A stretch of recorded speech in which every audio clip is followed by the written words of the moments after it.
ねえ、よく似たようなお話は向こうでもかなり聞きました。結論的に言いますと、はい。在日帰国者が結局は生贄にされる、そういった事件はいろいろあるんですけど、大体やっぱり酔った勢いで何かをちょっと口を滑らした、それだけでもう家族もろともいなくなるっていう、そういうお話はあちこちでもたくさん出てたんですよね。でいつもその当時も怖いながらも思ったのは、なんでそこまでしなきゃいけないのかっていうふうにも思ってた。一番僕もよく似たような実際見たんですけど、ヒャンスさんのように息子を会いに来たお母さんが結局会えなかったから、それでもうやっぱりそうなんですよね、探してくれとか出張だっちゅうから早くちょっと連れ戻してくださいっていう感じにやってて、で結局向こうでは「はいちょっと待って待って待って」っていう間に短期訪問団15日間がみんな過ぎちゃって、でその間にそのお母さんの息子さんが住んでるその近所に、いた、だから一緒に短期訪問団で日本から行った人がの親戚もそこに住んでるんです、その近所に。でその人を一緒に船で行った短期訪問団行った人から、お話を事実を知ったわけ。あなたの息子さんは実はこうなって、口を滑らしてこうなりましたよつったっけ。息子にあげようとして総連の段ボール箱あるでしょ、あれをウォンサン港の前にこうやって荷下ろしして積んであったものを、だから服とかいろんな日本からの食べ物とか持ってきたやつ、それをみんな海に捨てるあれ見たんですよ。直接見られたんで見た箱を全部海に捨てたんですか。だからね、みんな一つ一つ捨てながらもうめちゃくちゃ行ってるわけ。だからそういった光景も見ましたし、実際にまたセイジャン収容所余毒に行って足掛け15年か20年近くいて出てきた人のお話も聞いたりしたんですけど、悲惨ですよ本当に。でもっと悲惨なのは、その余毒の中に入った後もまたたかられる、在日だから言ったようにそうなんですよ。だからヒャンスさんの場合も日本にいるとおじさんがどこに行ったか分かんないわけです。分からない、でその中に入った人も、僕もそれ聞いた話なんですけど、その余毒の中に入った後も文通をさせるわけ、日本と。わかります？仕送りであったり、でちゃんと私たちは無事ですっていうふうに手紙を書かされるんですよ。で結局送金であれ何であれ仕送りが来たらそれを余毒まで持ってくるわけ、でその余毒収容所の管理するのはさっきも言ったように国家保衛部がやってるわけじゃないですか。だから彼らがもう大半はもう大体みんな自分たちで取って、でその収容所の中で一番禁止されてるその品物っていうのは何かというと、味の素と砂糖らしい。それが一番豪華なその収容所の中で。そうだから仕送りで今回お前らこの15万20万来たんだよって、でその金持っててもしょうがないじゃん、仕方ない。それで10万円分の味の素を食べたことあるよっていうふうに冗談がましく言ってる在日の人の話も聞いたことある。10万円分の味の素。だから本当に言っちゃ悪いけど、あのやり方は本当とことん追求して、いつかはあれが暴露されなきゃいけない。そうですね。在日だけじゃなくて、現在北朝鮮に政治犯収容所に、なんつうかね、そこに捕まってる人たちがもう想定しても何十万っていうふうに出てまいるじゃないですかね。在日帰国者の 2,3 割は最低でも入れられたという統計もあります。だからその何十万の人は本当にその中で子供を産んでる人もいたんですよね。だからその人たちはいつか早く解放して、自由な身になってほしいなっていつも思いますよね。そうですね。そこまで荷物を送れるんですね、収容所までね。そう持ってきてくれるらしい、その保衛部の方で。以前平壌の水槽か何か分からないカン・チョラン先生からも聞いたことがあるんですが、息子を収容所に入れられた、在日の親が、味噌を送ってきて、味噌の壺の底にセイコーの時計を取られないように味噌の中にビニール袋を入れて時計を隠していたというね、その様子を見たことがあるというふうにお話しされていましたが、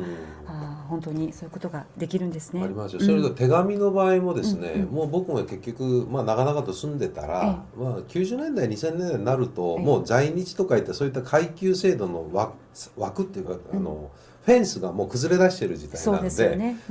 だからその時保衛部の人間とも親しくなったりして、結局今まで知らなかった事実が分かるわけね。だから大体手紙なんか言ったら、さっきも言ったように、なんで北から送った手紙は何ヶ月もかかるのに、日本から来るのは速達で来ると、まあ、20日分だから20日目に来たりするじゃないですか。そのことに関してちらちらっと話を聞いてみると、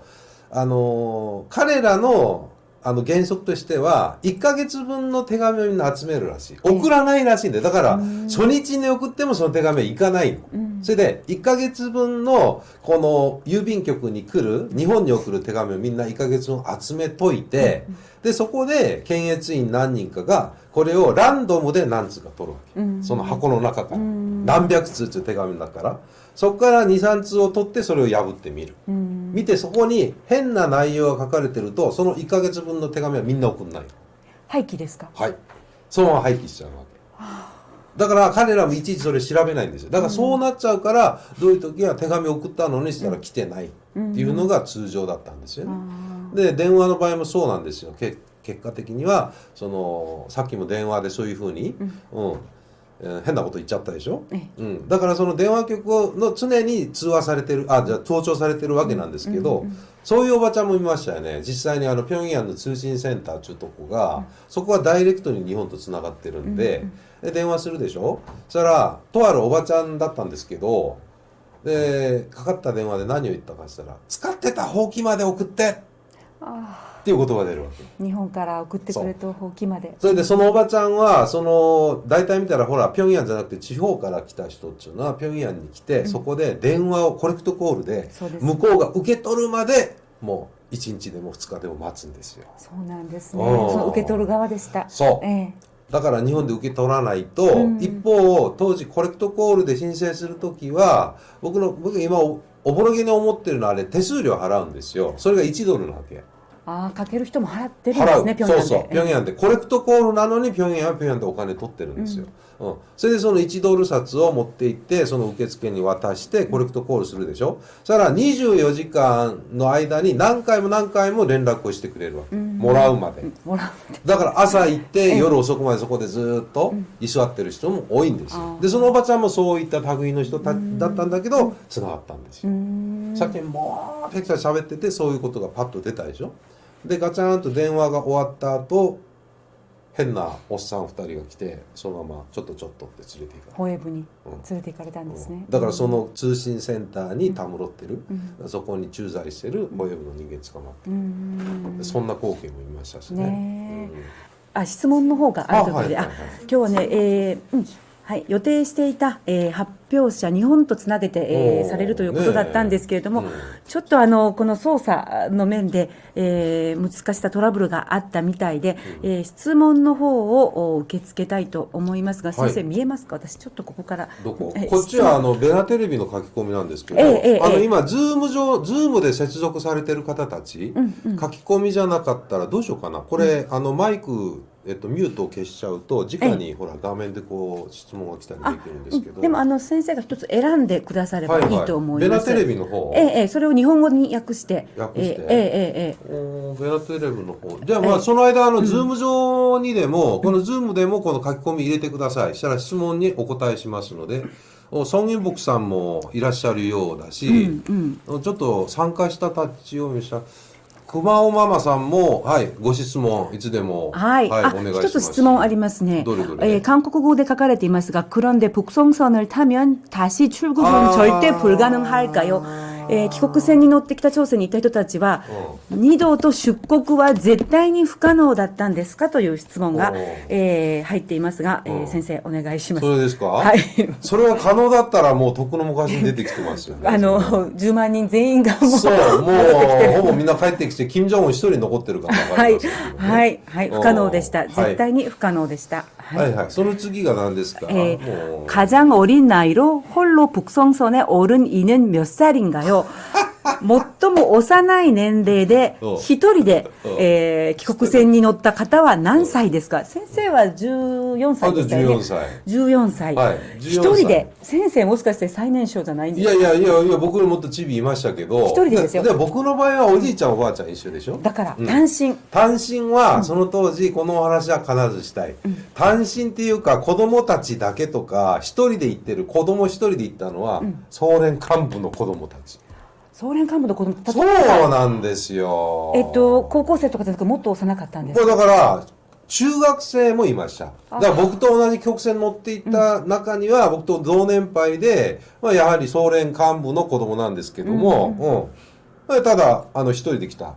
でも本読んだことがあります。でしょ？ソ連幹部史上学習っていうのを作っといて、いわゆる人質政策みたいなもんですよ。だからソ連幹部の子供たちまで引っ張っていって、結局はそれも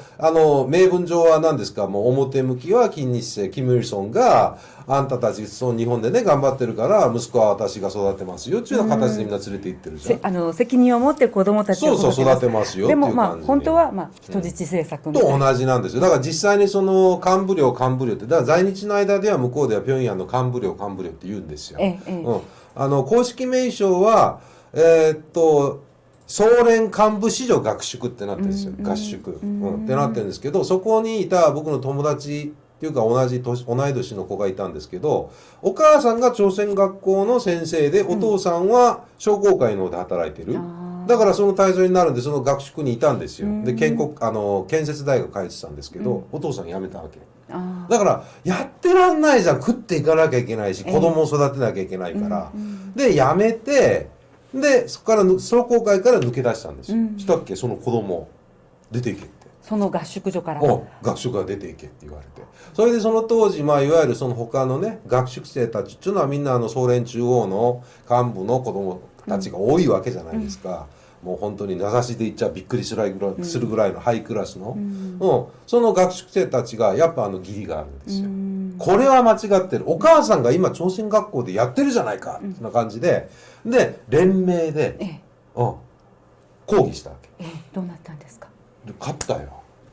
ったんですよ。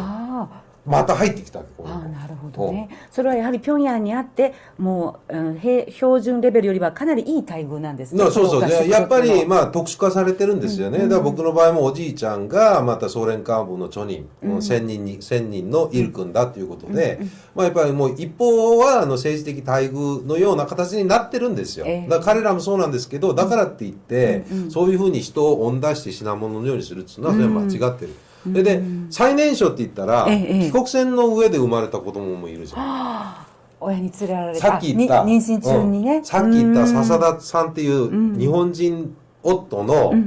長男が船の上で生まれてる。それで名前を超えるっていう意味で越男。国境を越えたと。そう超えるって越ってあるじゃん。越境の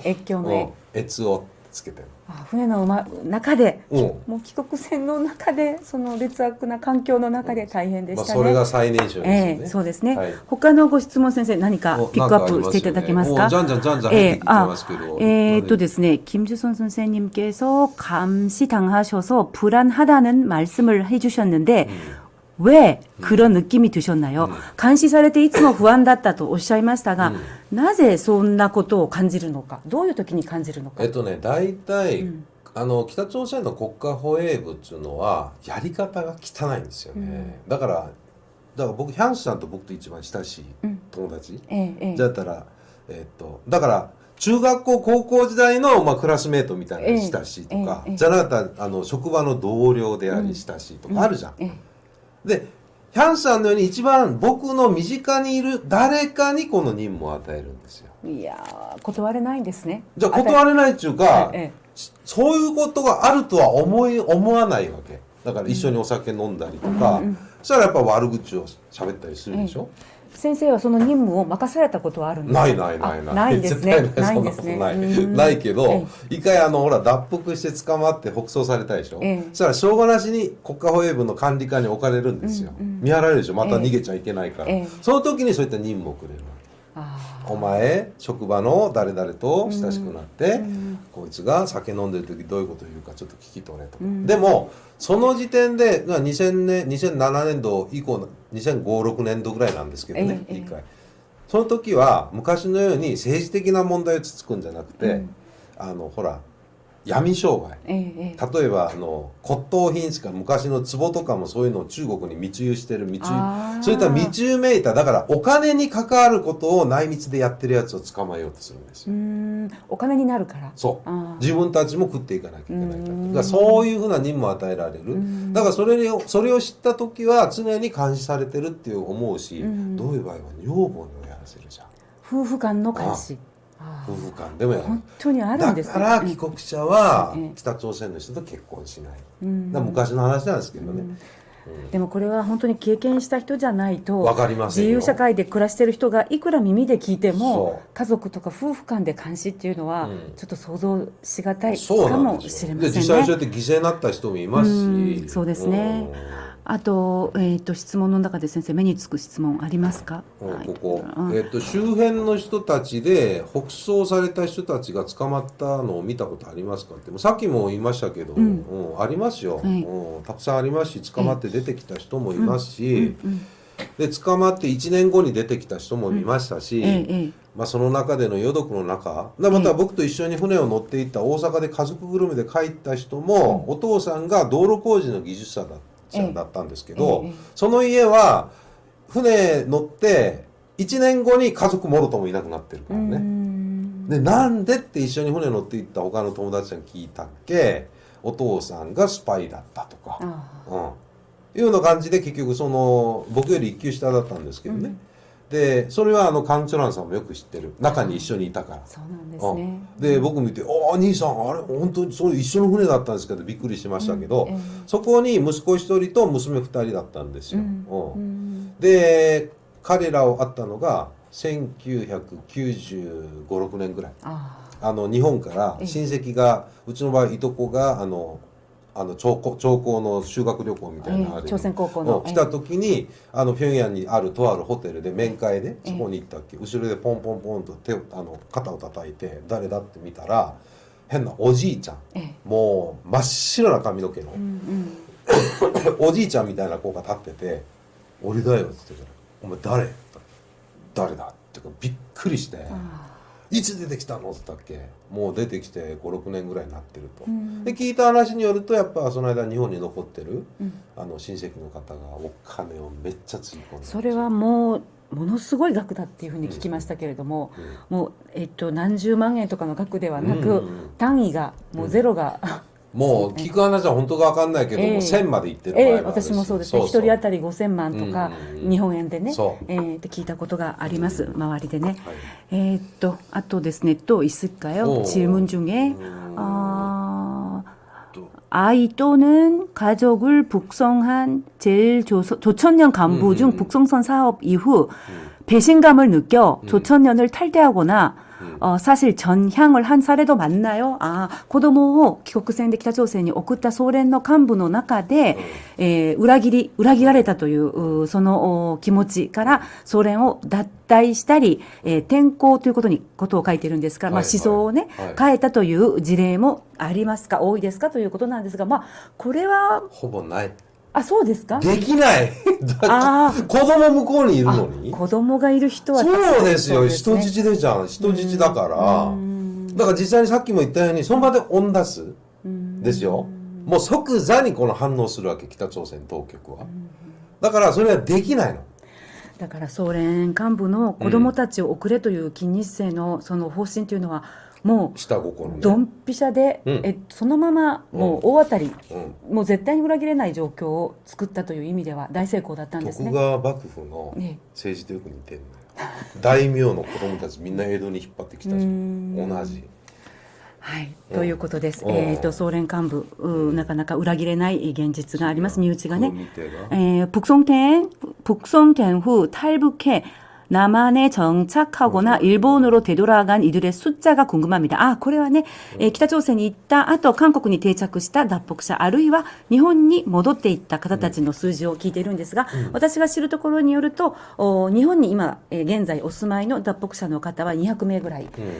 韓国に住んでいる3万5千人の脱北者のうち、帰国船に乗った方の数字っていうのはご存知ですか？いやーまあね、もう俺イ・テギョン先生がご存知かもわかんないけど、大体何人ぐらいなのか。 선생님 정확히 아시나요? 정확히 북송선을 탄 북선선 분 타고 온 탈북자 우리 같은 사람들 몇 명 정도, 한국에 몇 명 정도 있는지. 한 100명? 잘 모르겠어요. 正確にそれは統計が取れてないですよね。でもまあ話していると、おじいちゃんが在日だったんですよとか、お母さんの方に在日が帰国者がいましたっていう話は本当によく出てきますよね。だからそのお子さんたちは、たくさんいます。だから実際にね、僕のほら携帯なんか見ると、はい、これがみんな帰国者の子女たち、ほらずらーっといるじゃん。すごい。ね、過去帰国者ってそう、みんなもう一方これをより分けるために帰国者って書いてあるでしょ。だからこれみんな子供たちなの。ちゃんとカテゴリー別に分けてるんですね。やってるよやっぱり。ああ、すごいですね。そうそう。だからお子さんたちがいるんだけど、やっぱこの場だからその話もしたいな。その子たちはいつも日本に行きたがってるわけ。で、なぜかというと、もう自分個人の趣味じゃないんですよ。親から耳にタコができるほどちっちゃい時から日本の話を聞かされてる。憧れがあるんですね。で、一人女の子なんですけども、30代の女の子なんだけども、すでに四日市らしい。覚えてる。正確にお母さんがいつも四日市の話をしたんで、四日市っていう言葉だけは覚えてるわけ。で、こっちに来て2、3年ぐらいちょっと定着した後に、お母さんの地域、自分の家の近所に何があってそれをたどって一人で単独で何も日本語も知らないで何回も行ってるんですよ。でその場を歩いて探したらしい。お母さんの話を思い出しながら。そう本当にかわいそうだね。だからこの親が叶えられなかった夢をちょっと実現してあげたいなって思いはあるんですよ。そうですね。僕はいけるじゃないですか。で彼女らとかこの子たちも親が行けなかったそのね、親の故郷っていうか、そこを一度ちょっと踏ませてあげたいなっていう気持ちもあります。そうですね。私が知っている人、脱北女性も帰国者の娘さんなんですけれども、日本人男性とご結婚された例も、珍しい例なんですけれども、あります。やはり彼女も日本に対する憧れが、すごく大きい。というふうに話を聞いたことがあるんですけれども、それ以外ご質問はあちらのちょっと私こっち、このベナテレビの書き込みなんですけど、どちらでも目につくものを、こっちは通訳の方が AI なのか人間なのかとかそういう書き込みもあります今同時通訳同時通訳の方は、人間です。これはさっきと同じで、日本もこういった問題を口論化して韓国だけど、なんつうの見えない。한국은 참 뭘 하는지日本ではこういったこの問題ね、帰国船に関する問題を、いわゆる公の場でしてるけども、韓国は何をやってるのかっていうふうな。どうでしょう。でもさ、それを根本的に考える、さっきもイ・テギョンさんもおっしゃいましたけど、僕もそうですけど、在日帰国者で北に帰りましたよ。でも韓国に親戚いるのよ。それは皆さん韓国戻ってほしいです。だから韓国でもこれはちょっと公にしなきゃいけない問題じゃないかなと思ってますよ。ここ数年韓国でも、キム・ソヒさんみたいな方が増えてきていて、この帰国事業のことをもっと知りたい、帰国事業の真相、それから帰った方々がどのように生きて亡くなっていったのかっていうのを、調査される方も、私肌で感じる感覚ですけれども、ここ数年とても関心が高まっているなということは感じますね。あとは次はこの清水健太君って、清水さんね。清水さん、今一生懸命勉強してる日本の青年なんですけど、北朝鮮問題にかなり興味を持ってる。質問がありますと、日韓の若い世代は北朝鮮人権問題ないし帰国事業に関して関心がないという意味か。この問題を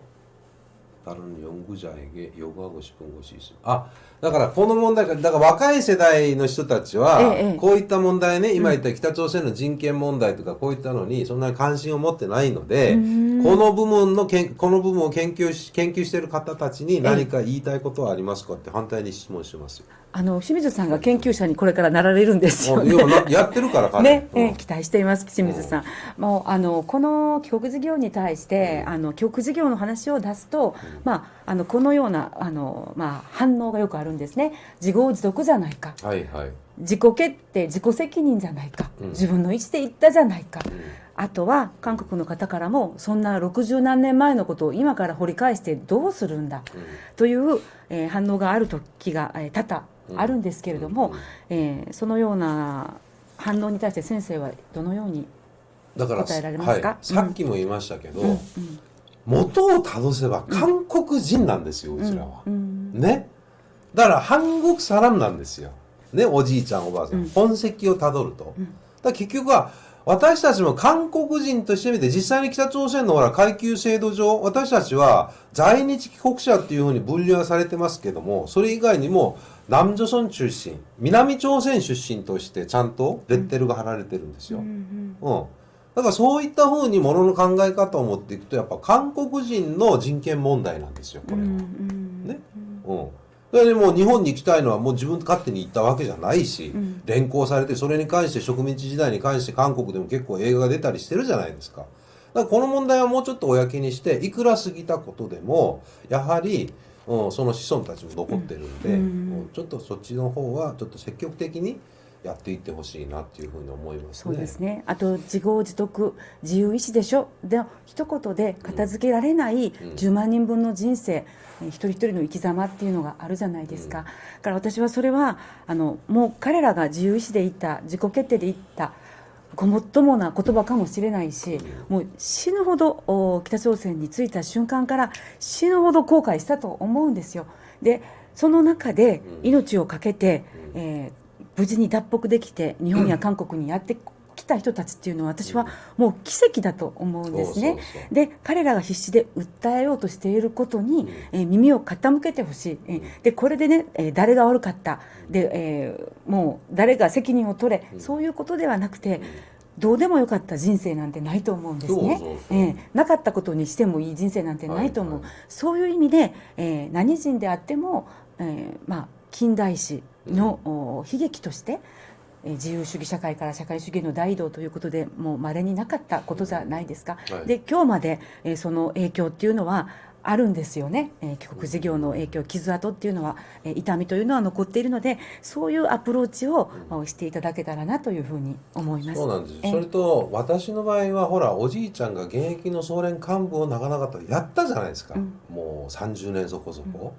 でそのおじいちゃんも一緒に船乗って行ってる犠牲者なんですけど、いまだに本にも書きましたが、いまだにこの心を貫いている言葉がここまでとは思わなかったですよね。だから北朝鮮の現実がここまでとは思わない。だからここまでとは思ってたら俺を連れて行ってないっていうんです、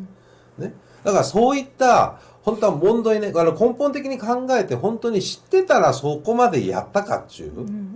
だから今になって誰が悪い、どうたらこうたらとか、裁判とかこういう問題じゃないと思えるんですよね。ちゃんとして人権問題してもう一度考え直して、本当に今、僕は思います。今生存してる、北朝鮮で生存していらっしゃる日本人妻、ないし在日の方、たちのために何かできるようなことをしたいと。そうですね。一時帰国、里帰りなどの方法はあると思います。이쪽에는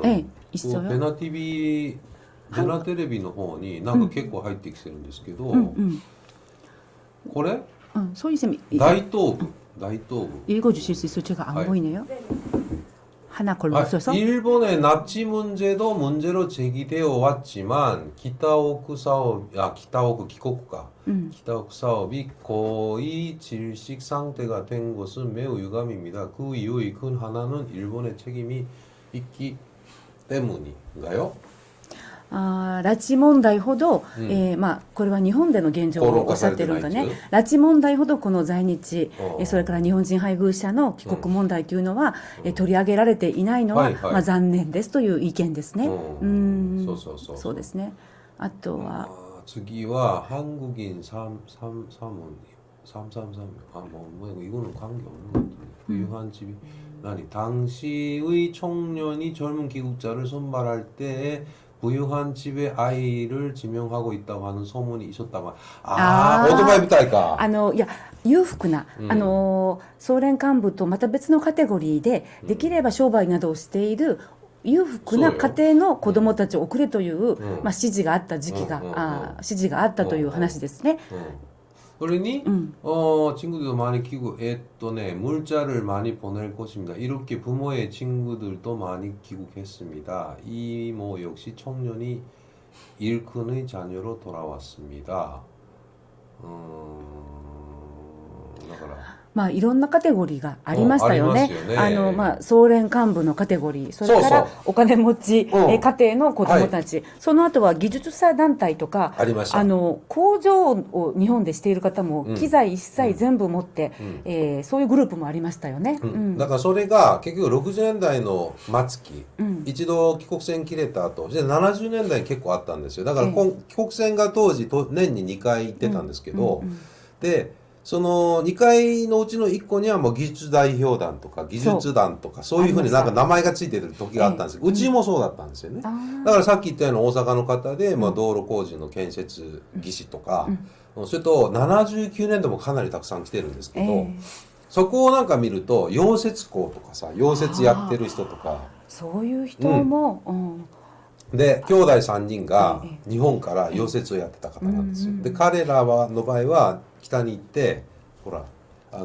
核研究の開発の方に使われた、そっちの方に使われて、だからその間その3人がいなくなってて、奥さんたちがもうなんつうの慌てくためいて、なんで帰ってこないなんてこう、だから向こうに行って聞いた話だから、出張行くってなると保衛部に捕まってた出張っていうふうに表現する。長期出張って言うんですよ。でビビってたんだけど結局帰ってきたけども、彼らは絶対どこに行って何をやったか絶対言わない。ただ溶接はしてきたっていう感じ。だからそういうのを見たらやっぱこのね核研究の方のなんかそういった、なんつうのこの本当に高級なこういう溶接、そっちの方に動員されてたっていう、そういった技術者も結構いってるんですよ。そうですよね。なんかかまぼこ工場とか、例えば傘を作る工場とか、そういう工場単位での、帰国っていうのもあったということでね。だから平壌の家具工場の支配人っていう方も結構有名だったしね。結局スパイ容疑で捕まったり、結局はね、取り上げられて財産捕まるというケースが、一般的ということで、はい。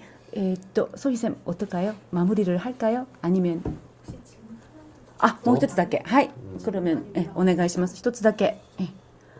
김씨 이마 80년대부터였다면 굳이 북송선을 안 탔겠죠. 아마 80년대쯤부터요. 80年代だったとしたら北総線に乗ってなかったっていう話なんですけど、80年代もいたんですけどね。最後が84年ですね。84年まで続きましたので、でも多分もう最後ら辺は100世帯とかもなかったですよね。だから79年度でもうファイナルなの。だから万元本が動くぐらいの人数はもういないんですよ。もうその時はもうもろもろバレてるわけ。でその後に80年代に来た子だから、それはもう幹部寮にもいましたよ、何人か。もう放送でちょっとすいませんけど、本当にバカのうちの大バカだっていうふうにうちらは表現しちゃったんですけど、だってそのうちの若い子たちが来てるんですけど、やっぱ親は商工会とか総連幹部、そっち系なんですけど、でそのうちの一人はね、短期訪問団で80年代で2回ぐらい来てるんですよ、こっちに、北に。短期訪問団で。だから学生の時からそうだし、80年代にほら高校大学って長大とかのあれで何回も北朝鮮を訪問してる子なんだけども、結構また帰国してるわけ。なんででしょう。自分大学に行きたいからとか、わけのわかんない。確かに短期訪問団では北朝鮮の現実なんて全然見られませんもんね。それと一番傑作だったのが84年度に来た、僕よりも兄ちゃんだったんですけど、彼は日本でいわゆるなんつうの突っ張り、いわゆる不良わかる、そういったねちょっと不良的なそういう青年だった、非行青年、そういうだったら親が手に負えないんで、もう帰国船に乗せちゃったんですか。いやじゃない、短期あの時は帰国船ないよ。マンギョンボンもうなくなってるし、サンジオンとマンギョンボン92で短期訪問団を乗っけて、この北朝鮮に行き来するその船に何人かいる帰国船だから、おばあちゃんとかおじいちゃんとか、身寄りのない、そういった人たちを帰国船という形でそこに一緒に乗っけて帰国をしてる。させちゃったんですね。そうさせてる。だからそういうふうにしてきた人がいるんですよ。でこの兄ちゃんっていうのはお父さんと一緒に、じゃあお前もうっぷんばらしに北朝鮮行ってこうっていう感じで連れてこられて、で朝起きてみたっけ病院に入れられてたっていう。でなんでなのって言ったら、お前ここでちょっと精神科の治療を売りならで、だから北朝鮮でちょっと受けて帰ってこいっていう感じで置いてけぼりにされて、親父は帰っちゃった。だって返してくれ返してくれって誰も返してくれなかったって、それで幹部寮に入れられる。大学通ったりとかエピソードもあるんですね。そうあるし、大阪長江の近所でおばちゃんも傑作だったんですけど、大阪長江の近所でほらバーかスナックかなんかやったおばちゃんいてるんですよ。大阪長江に対しては結構みんな知ってるっちゅうおばちゃんらしい。娘3人がまず来てるわけ、70何年とかに。めっちゃ美人だったんだけど帰国したんですね。帰国できてて、このおばあちゃんお母さんも後々短期訪問団で来てそのまま置いてけぼりにされてる。自分の意思ではないんですか。ないだから何かというと平壌にもこういったスナックかバーみたいなのを営めなきゃいけないんだけど、ちょっとその間ホストをできる女の子たちで教育をしてください。それはもうほぼ自分の意思ではないんだったら、だからでも祖国のためですから、はい分かりましたって長期滞在みたいなのが6ヶ月間でしょ。ほら外国出たらね、だからその6ヶ月の間ちょっと教育をしてくださいということで、北朝鮮平壌の子たちにこのねホステスっていうのをその横にこうやってついであげたりするじゃん、サービス業の、それがこれホテルの目の前にチャンガンカラオケってあったんですよ、外国人専用、そこに行く、そこのママをやってるサービス担当みたいな。で帰れなかったんですか。帰れなかった。でもそのままもうそこに残っちゃった。今も見てる。だからその後なんかうちのなんか親戚のあれで、お手伝いでそのおばちゃんに会いに行ったりしたら、もうブーブー言ってましたけどね。とにかく最初の2年間で9万3000人のうち7万人行ってますので、後半はほとんど帰国者がいなかったということで、質問はこれぐらいで、皆さんたくさんのご質問ありがとうございます。今日はね、時間切れということで途中ちょっとトラブルがあって残念だったんですけれども、今回このような試み、初めてのことということでね、日本と韓国の市民団体が一緒に、ライブでやってみようということで、初めての試みでいろいろちょっと不十分な未熟な部分があったことは、どうかご了承ください。でまたね、先生どうですか、このような行事が、また毎年ね12月、帰国船が出た月ということで、毎年毎年ねメモリアルという意味でもねですよね、続けばいいなと、私も個人的に思っています。もう川崎栄子さんも日本でほら新潟まで行ってこのなんかね、そういったなんかやってくれてるでしょ。そうですね、なんかメモリアル記念館を作る今プロジェクトも頑張って進められていますので、各 NGO 市民団体によって得意分野があったり、また住んでいる場所も違ったりして、できること、一緒にできること、またそれぞれが頑張れることがあると思うので、協力できる部分では一緒にね、このように協力をして、共同開催という形でまた、このようなセミナーを開ければいいなと思います。それとは別ですけど、またベナテレビの方でも、もうヒャンさんと私のようななんですかね、もうちょっとソフトな形で、知られてないもう帰還事業とか、北に帰った人のお話とか、いろんな話ができるような場を作りたいと思っております。ダポック社の方を招いての対談なども企画しておりますので、皆さんこれからもいいアイデア、ご意見などありましたら、どうかよろしくお願いいたします。ということで今日沈んだ帰国船の夢という、初めてのメモリアルトークコンサートという形だったんですけれども、皆様お付き合いくださいましてありがとうございました。どうも。